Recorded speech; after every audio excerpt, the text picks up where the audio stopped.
அல்லேலூயா. கர்த்தர் நல்லவர். இந்த நாளில நம்ம ஒவ்வொருவரையும் ஆண்டவர் இந்த இடத்துல கூட்டி சேர்த்திருக்கிறபடினால் நான் ஆண்டவரை துதிக்கிறேன். அவர் நல்லவராகவே இருக்கிறார். அல்லேலூயா. நம்ம வாழ்க்கையில் மட்டுமே நன்மைகளை செய்தார். இந்த மழையிலும் கூட கர்த்தர் நம்ம எல்லாரையும் கூட்டி சேர்த்திருக்கிறார். இதுவரைக்கும் பாதுகாத்திருக்கிறார். அல்லேலூயா. இதுவரைக்கும் வழி நடத்தியிருக்கிறார். அவருடைய கிருபை இதுவரைக்கும் நம்மை தாங்கி இருக்கிறது. அல்லேலூயா. நல்லவராகவே இருக்கிறார்.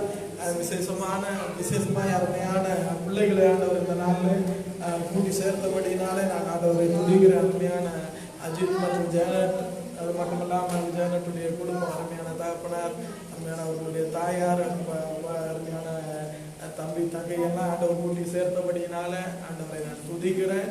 இந்த நாளில் மீண்டும் ஒரு விஷயம் கர்த்தர் நம்மை கூட்டி சேர்த்திருக்கிறார். அல்லேலூயா.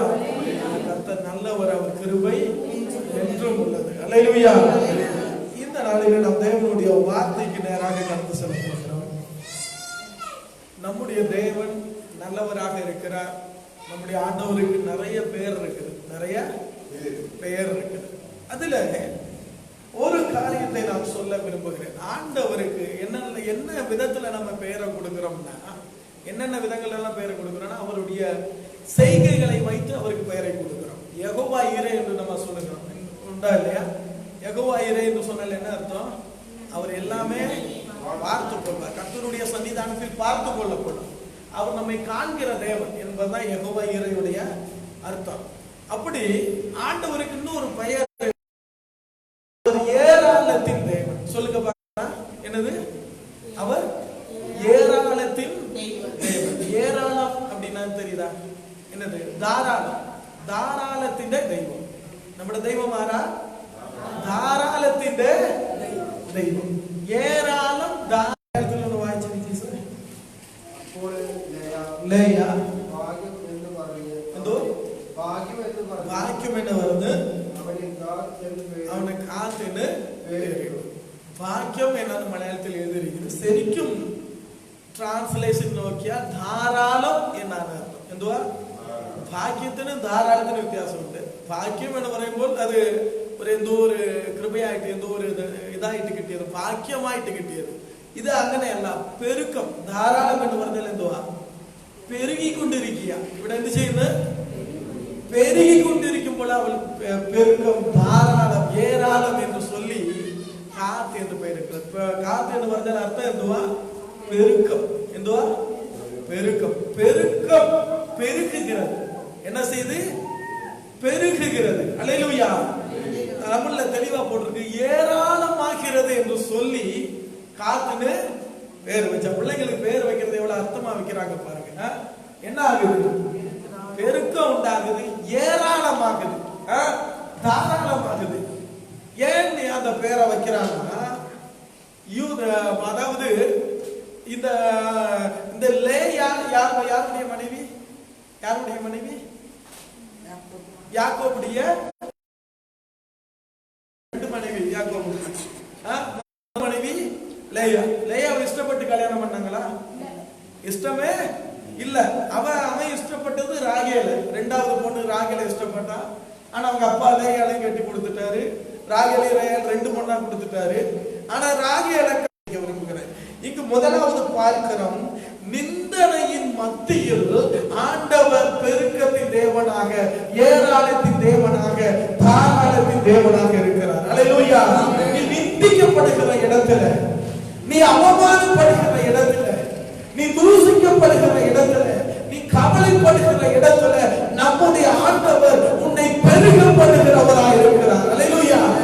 உன்னை ஏராளமாக, தாராளமாக பெருகப்படுகிறவராயிருக்கிறார். எந்த இடத்துல அவமானப்படுறையோ, எந்த இடத்துல தூசிக்கப்படுகிறையோ, எந்த இடத்துல நெருக்கப்படுகிறையோ, எந்த இடத்துல ஒடுக்கப்படுகிறையோ, உன் நிந்தனை ஆண்டவர் பார்க்கிறார். அல்லேலூயா. இந்த லேயால ராகேல் துச்சமா நினைத்தான். ஒருவேளை அவன் கணவன் கூட சரியா நேசித்து இருக்க மாட்டான். அவனுக்கு அன்பெல்லாம் ராகேல் மேலதான் இருந்துச்சு. அப்படிப்பட்ட சூழ்நிலையில ஆண்டவர் லேயால ஆசீர்வதிக்க ஆரம்பிச்சோம். லேயால் மூலமா சந்ததி வந்த உடனே யாக்கோபுக்கு அன்பு எங்க திரும்பி இருக்கும்? இல்ல, யாக்கோபு முதல்ல என்ன பண்ணி இருக்க மாட்டான்? லேயால அதிகமா நேசிச்சிருக்க மாட்டான். ராகேலை தான் நேசிச்சிருப்பான். ஆனா லேயாளுக்கு முதல் குழந்தை பிறந்த உடனே என்ன பண்ணிருப்பாரு? எங்க சந்ததி உண்டாச்சு அங்க என்ன பண்ணிருப்பாரு? பிள்ளை நிமித்தமா லேயால நேசிக்க ஆரம்பிச்சிருப்பாரு. ஒவ்வொரு பிள்ளைக்கும் பேரிடும் போது என் கணவன் இன்னும் என்ன நேசிப்பார், என் கணவன் இன்னும் இது பண்ணுவார் சொல்லி பேரிட்டு இருக்க அந்த சம்பவத்தை ஃபுல்லும் வாசிங்க மேல இருந்து.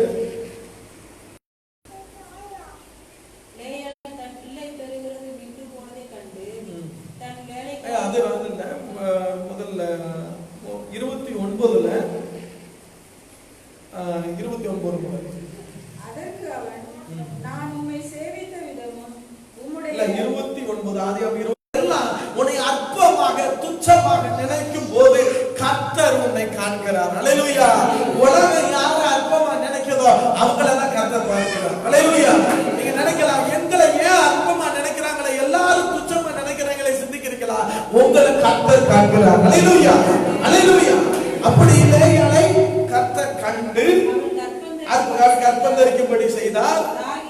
கவனிக்க, யாரு நேசிக்கப்பட்டாலும் அவள் மலடியா இருக்கிறார், யாரு அற்பமா எண்ணப்பட்டாலும் கர்த்தர் அவளை ஆசீர்வதிக்கிறார். அல்லேலூயா. லேயா கர்ப்பவதியாய் ஒரு குமாரனை பெற்று கர்த்தர் என் சிறுமையை பார்த்தறினார், என் புருஷன் என்னை நேசிப்பார் என்று சொல்லி அவனுக்கு ரூபன் என்று முத பிள்ளைக்கு பேரிடுறா. முத பிள்ளைக்கு எப்படி பேரிட்டானா, இப்போ என் அப்பமா என்ன பண்றா, கர்த்தர் எனக்கு என்னை பார்த்தார், என் சிறுமையை பார்த்தார், இப்பொழுது என் புருஷன் என்னை நேசிப்பார் சொல்லி ரூபன் பேரிடுறா. ரூபனோட அர்த்தம் புருஷன் இருந்து அன்பு கிடைக்கும்னு நினைக்கிறேன். அந்த வார்த்தையில அவன் பேரிடுற, என் புருஷன் இனியாவது என்ன பண்ணுவாரு, நேசிப்பாரு. அது வரைக்கும் நேசிக்கல, அது வரைக்கும் அன்பு கூறல, இனி என்ன நேசிப்பார் சொல்லி ரூபன் பேரிடுறான். அடுத்து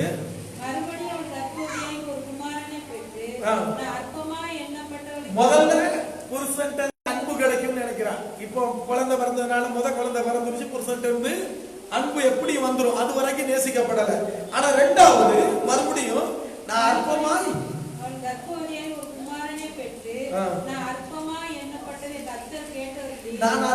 எண்ணப்பட்டதை கர்த்தர் கேட்டருளி புருஷன் கொஞ்சம் கனமா என்றாரு. மூன்றாவது ஒரு குழந்தை பிறந்த உடனே இப்ப என்ன பண்ணுவாரு, புருஷன் என் கூட சேர்ந்து இருப்பார். இதுவரைக்கும் இரண்டாவது மனைவியோடய கூட இருந்திருக்கலாம், இப்ப என் கூடயும் சேர்ந்து இருப்பார் சொல்லிட்டு பேரிடுறார்.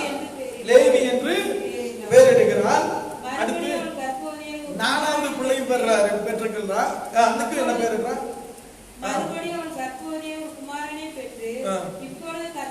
கர்த்தரை துதிப்பேன் என்று சொல்லி யூதான் பேரிடுறார். ஆண்டவர் பெருக பண்ணிக்கிட்டே இருக்கிறார்.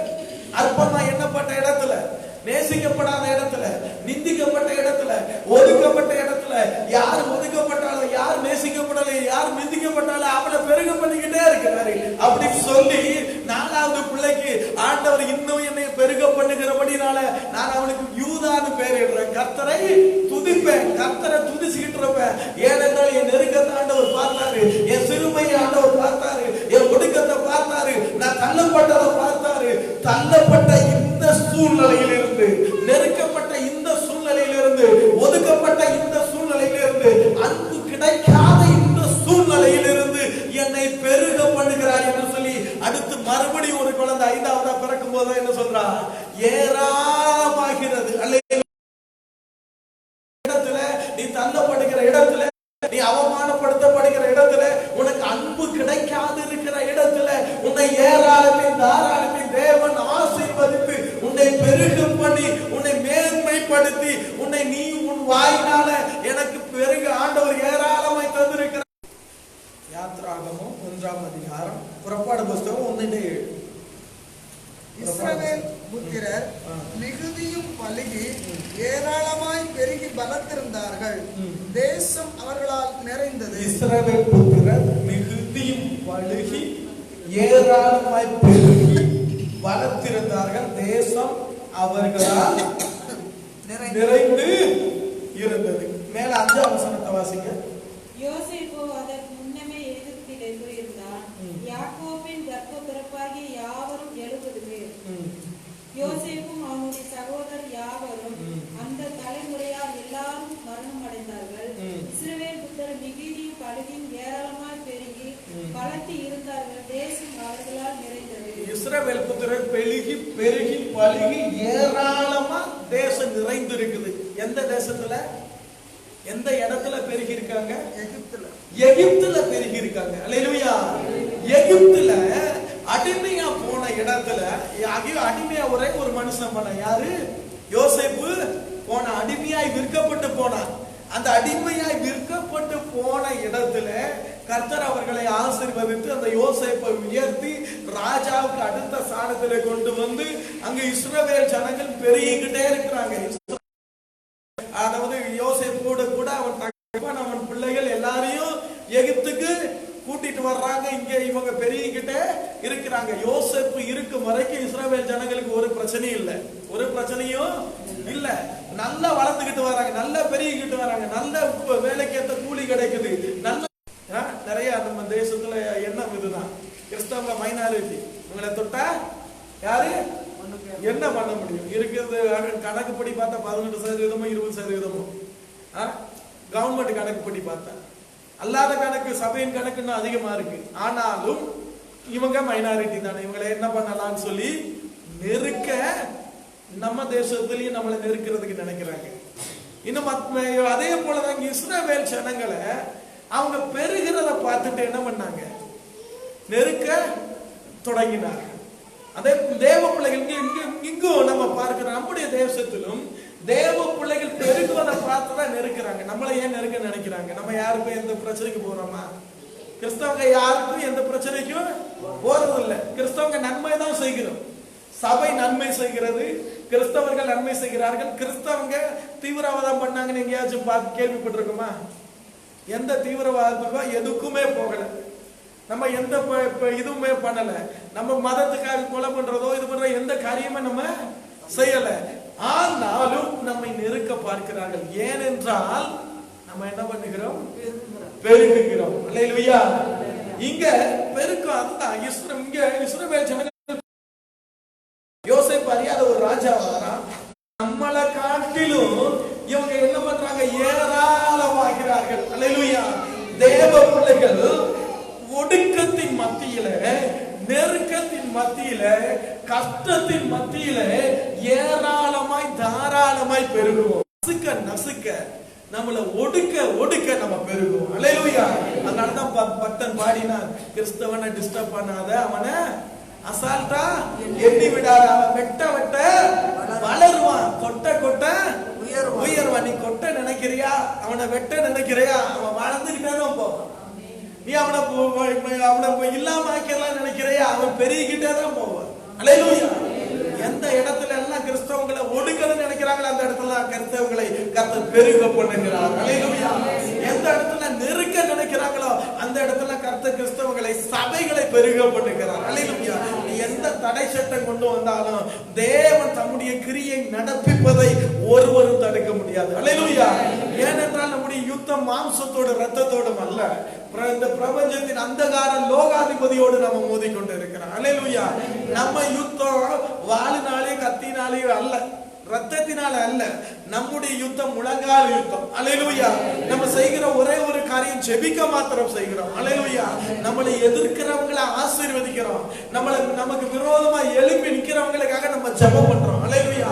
நம்முடைய தேவனுடைய வல்லமை நம்முடைய எதிரிகளின் மத்தியில நம்மை பெருகப்படும். அல்லேலூயா.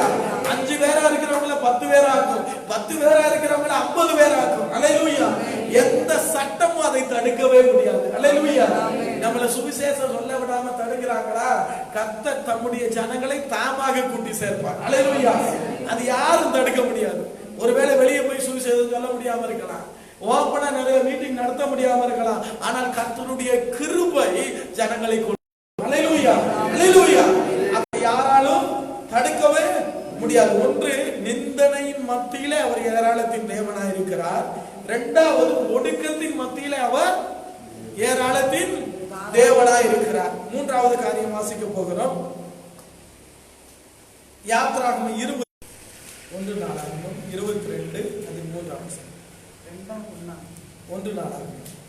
தாவீது வாசல்களின் கதவுகளுக்கு வேண்டிய ஆணிகளுக்கும் கீழ்காலுக்கும் மிகுதியான இரும்பையும் நிறுத்த முடியாத ஏராளமான வெண்கலத்தையும்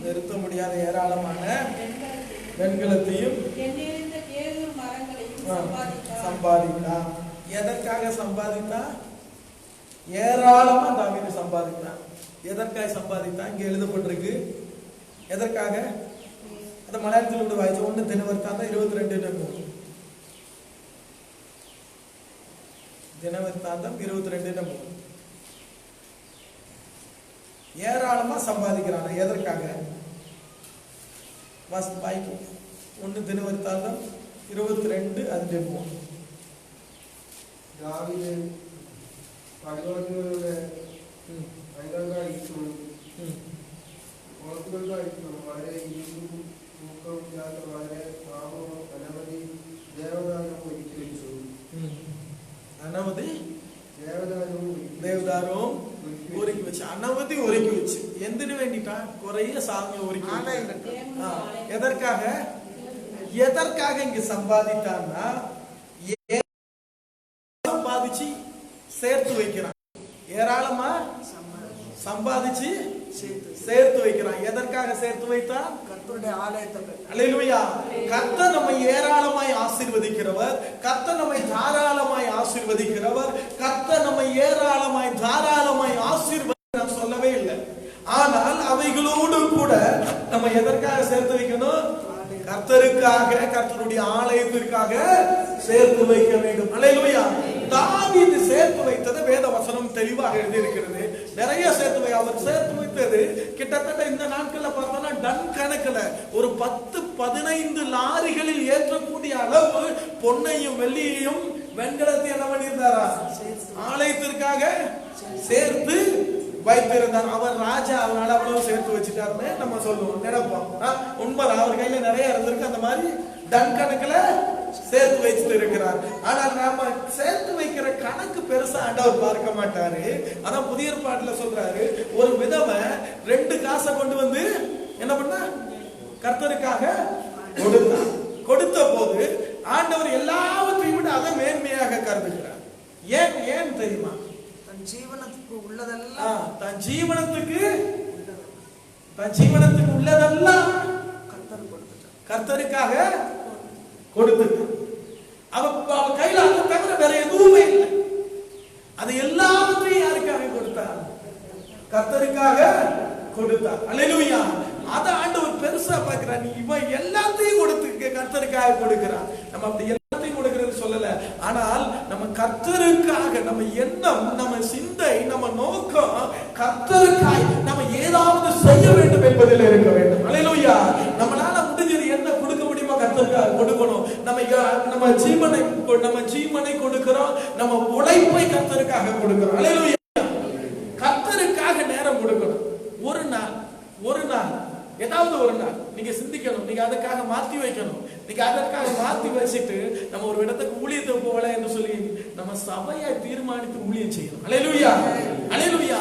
சுவிசேஷம் சொல்வதற்கோ இல்லை என்றால் உங்களுக்கு தெரிந்த வீடுகளுக்கு அழைத்து செல்வதற்கோ இல்லை என்றால் பிசாசு பிடிச்சிருக்கிறவங்க இப்படி சில பல பிரச்சனைகள்ல இருக்கிறவங்களுடைய வீடுகள்ல நீங்க என்ன பண்ணணும்? அதற்காக ஒரு நாளை செலவிட்டு எங்களோடு சேர்ந்து நீங்க அதற்காக நபர்களை கண்டுபிடிக்க வேண்டும். அந்த வீடுகளை கண்டுபிடிக்கணும். அந்த வீட்டுக்கு எங்களை அழைத்துட்டு போய் 2 பேரும் சேர்ந்து உபவாசம் இருந்து செபித்து அவர்களுக்கு விடுதலை கொண்டு வரணும். அல்லனா அவங்களை சபைக்கு கொண்டு வந்து அவங்களுக்கு விடுதலைய கொண்டு வரணும். அல்லேலூயா. கர்த்தருக்காக நம்ம செலவிடுகிற நேரம் ஒன்றும் வீணாய் போகாது. அல்லேலூயா. அதை நம்ம புரிந்து கொள்ளணும். நம்ம ஏராளமாய் ஆசீர்வதிக்கிற ஆண்டவருக்காக நம்ம ஏராளமாய் கொடுக்க வேண்டும். நம்முடைய நேரத்தை கொடுக்கணும், நம்முடைய சமயத்தை கொடுக்கணும், நம்முடைய வேலைகளை கொடுக்கணும், நம்முடைய ஆண்டவர் நமக்கு தருகிற ஆசீர்வாதத்தையும் கொடுக்க வேண்டும். அல்லேலூயா. அல்லேலூயா. அதுல நீங்க கொடுக்கிற பிள்ளைகளா இருக்கிறீங்க, அதுல எந்த விதத்திலும் குறவு இல்லை. ஆனால் நான் கர்த்தருடைய சன்னிதானத்தில் சொல்லுகிறேன், நம்மளால முடிந்த அளவுக்கு எல்லா விதத்திலும் கர்த்தருக்கு கொடுக்கிறவர்களா இருக்க வேண்டும். அல்லேலூயா. கொடுக்கிறவர்கள் மேல் கர்த்தர் பிரியப்படுகிறார். அல்லேலூயா. அடுத்து தொடர்ந்து வாசிக்கலாம். இப்படி கொடுக்கிற பிள்ளைகளை ஆண்டவர் எப்படி இன்னும் மேன்மையை எப்படி ஆசீர்வதிக்கிறார் பார்க்கிறோம். ஏசாயா 60ஆம் அதிகாரம் 6ஆம்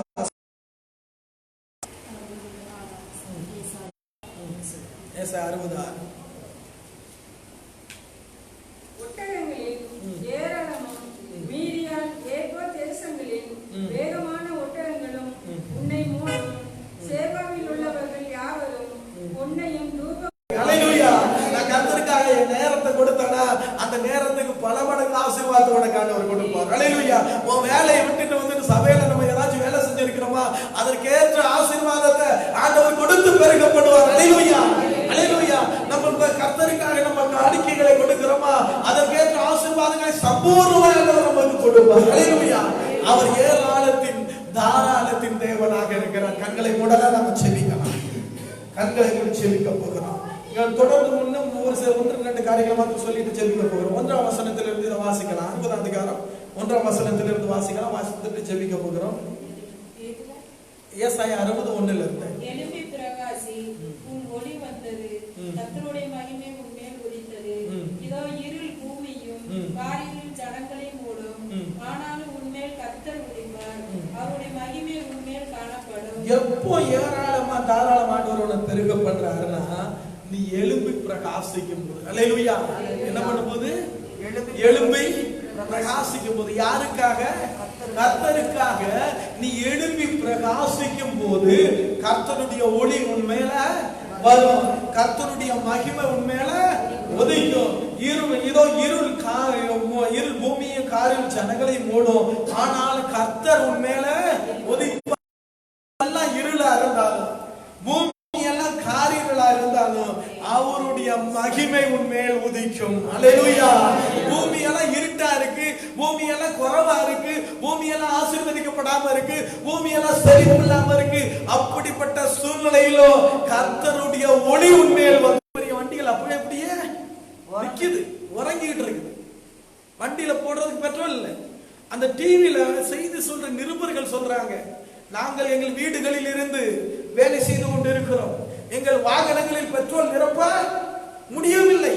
வாகனங்களில் பெட்ரோல் நிரப்பாதபடியினாலே நாங்கள் இந்த இடத்திற்கு நடந்து வந்து செய்திகளை சேகரிக்கிறோம். எப்படி வந்து? நடந்து வந்து செய்தி சேகரிக்க போற நிருபர்கள் பெட்ரோல் போடுறதுக்கு பெட்ரோல் இல்லை. எவ்வளவு மிகப்பெரிய பஞ்சம், மிகப்பெரிய குறைவு அந்த நாட்டுல தலைவிரித்து ஆடுகிறது. நம்ம பக்கத்துல இருக்கிற பஞ்சம் கொஞ்சம் இந்தியாவுக்கு வர்றதுக்கு ரொம்ப நேரம் ஒன்றும் ஆகாது. கர்த்தருடைய வார்த்தையெல்லாம் நிறைவேறி கொண்டு வருகிறது. அன்பான தேவ பிள்ளைகளே, வேதம் சொல்லுகிறது, கொள்ளை நோயும் பஞ்சமும் இந்த பூமியில கடைசி காலங்கள்ல என்ன செய்யும்? உண்டாகும். இப்படி வரக்கூடிய சூழ்நிலையில கர்த்தருக்காக நம்ம எதையாவது செய்யவில்லை என்றார், கர்த்தருக்காக நிலை நிற்கவில்லை என்றார், இந்த நாட்கள்ல இன்னும் நம்ம உலகமும் அதில் உள்ளவைகளுக்கு பின்னாடியே தேவை, நம்மோட வேண்டாம் சொல்லல, அவைகளுக்கு பின்னாடியே ஓடிக்கொண்டு கர்த்தரை மறந்து வாழ்ந்தோம் என்றார். நம்ம எதையுமே ஆயத்தப்படுத்திக் கொள்ள முடியாது, எதையுமே முடியாது. கர்த்தருடைய ஒளி நம்ம மேல உதிக்கணும்னா, கர்த்தருடைய வெளிச்சம் நமக்கு வரணும்னா, அதாவது உன் வெளிச்சத்துக்கு எடுத்து ஜாதிகளும் உதிக்கிற உன் ஒளியின் இடத்திற்கு ராஜாக்கள் நடந்து வருவார்கள். உலகமெல்லாம் இருளா இருந்தாலும், நான் சொல்றேன், இந்த பஞ்சத்துக்கு தப்பணும்னா உலகமுள்ள இருளா இருந்தாலும் பஞ்சம் தான். ஆனா தேவ பிள்ளைகளை ஆண்டவர் பாதுகாக்கிறார். அல்லேலூயா. அன்பான தேவ பிள்ளைகளை, இருள் காரிருள் தேசத்தை மூடினாலும் உன் மேல கர்த்தருடைய வெளிச்சம் வீசும். அல்லேலூயா. அவர் ஏராளத்தின் தேவன், அவர் தாராளத்தின் தேவன். கண்களை மூடலாம், செபிக்கணும். அல்லேலூயா. ஒட்டகங்களும் எல்லாம் ஏராளமா பெருகணுமா, நீ கர்த்தருக்காக எதையாவது செய்ய வேண்டும். அல்லேலூயா. அவர் லேயாள் செபித்தது போல, லேயாள் சொன்னது போல, நிந்தனையின் மத்தியில அவர் ஏராளத்தின் தேவனாய் இருக்கிறார். ஒடுக்கப்படுகிற ஒடுக்கத்தின் மத்தியில இஸ்ரவேல் ஜனங்களை பெருக பண்ணினது போல உன்னை பெருக பண்ணுவதற்கு அவர் ஏராளத்தின் தேவனாய் இருக்கிறார். குறைவுகளின் மத்தியில, அதாவது நம்ம இஸ்ரவேல் ஜனங்கள் யாத்திரை புறப்படும் போது அவங்களுக்கு தண்ணீர் இல்லாம போயிருக்கு. தண்ணீர் இல்லாம போன சூழ்நிலையில, தாகமா இருக்கிற சூழ்நிலையில வனாந்தரத்திலே அவர்களுக்கு தண்ணீர் தடாகம் புறப்பட்டு ஏராளமாய் தாராளமாய் வருகிறது. தேவ பிள்ளைகளை, ஒன்றுமில்லாத இடத்துல ஏராளமாய் தாராளமாய் உனக்காய் ஆசீர்வாதங்களை புறப்பட பண்ணுகிறார்கள். அல்லேலூயா. குறைவுகளின் மத்தியில, நிந்தனையின் மத்தியில ஏராளமான சம்பாத்தியத்தை அவர் உனக்கு கொடுக்கிறார். கையின் பிரயாசங்கள் ஆண்டவர் ஆசீர்வதிப்பார். உனக்கு பாக்கியம் உதிக்கிற உன் வெளியிடத்துல